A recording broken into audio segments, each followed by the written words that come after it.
শুধু সামরিক শক্তি বাড়িয়ে ইরানকে টিকিয়ে রাখা সম্ভব নয় বলে সতর্ক করেছেন ইরানের পার্লামেন্ট স্পিকার মোহাম্মদ বাঘের গালিবাফ।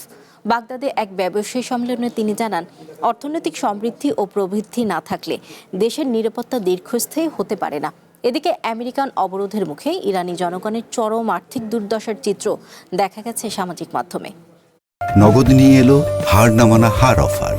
সর্বনিম্ন 10,000 টাকা রেমিটেন্স নগদে পাঠালে থাকছে স্বর্ণের হার জেতার সুযোগ। বাগদাদে ইরানি ও ইরাকি ব্যবসায়ীদের বৈঠকে স্পিকার মোহাম্মদ বাঘের গালিবাফ বলেন, কোনো দেশের জনগণ ক্ষুধার্ত থাকলে সামরিক শক্তি দিয়ে সেই দেশ টিকে থাকতে পারে না। নিরাপত্তা এবং অর্থনীতি একে অপরের পরিপূরক উল্লেখ করে তিনি স্থানীয় মুদ্রায় বাণিজ্য চালুর মাধ্যমে আমেরিকান ডলারের ওপর নির্ভরতা কমানোর আহ্বান জানান। এদিকে আমেরিকার কঠোর অর্থনৈতিক অবরোধ ও নৌ অবরোধের কারণে ইরানের অর্থনীতি এক প্রকার ধ্বংসের দিকেই এগোচ্ছে। বর্তমানে দেশটির রাজধানী তেহরানের দোকানগুলোতে নিত্যপণ্য থাকলেও তা সাধারণ মানুষের ক্রয় ক্ষমতার মধ্যে নেই। দেশটিতে চালের দাম 60% এবং গরুর মাংসের দাম 150% পর্যন্ত বেড়েছে।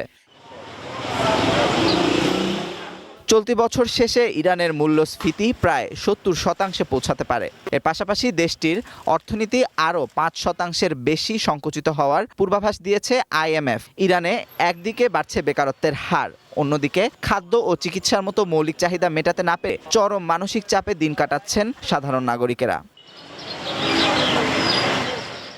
ইরানের বিরুদ্ধে এ যাবৎকালের সবচেয়ে কঠোর অর্থনৈতিক নিষেধাজ্ঞা আরোপের ঘোষণা দেন আমেরিকান প্রেসিডেন্ট ডোনাল্ড ট্রাম্প। পাশাপাশি দীর্ঘযুদ্ধের কারণেও ইরানের অর্থনীতিতে ঝড় বয়ে গেছে। সব মিলিয়ে ইরানি নেতৃত্বের কৌশল নিয়ে নতুন করে বিতর্ক সৃষ্টি হয়েছে। Amanur Rahman, one international desk.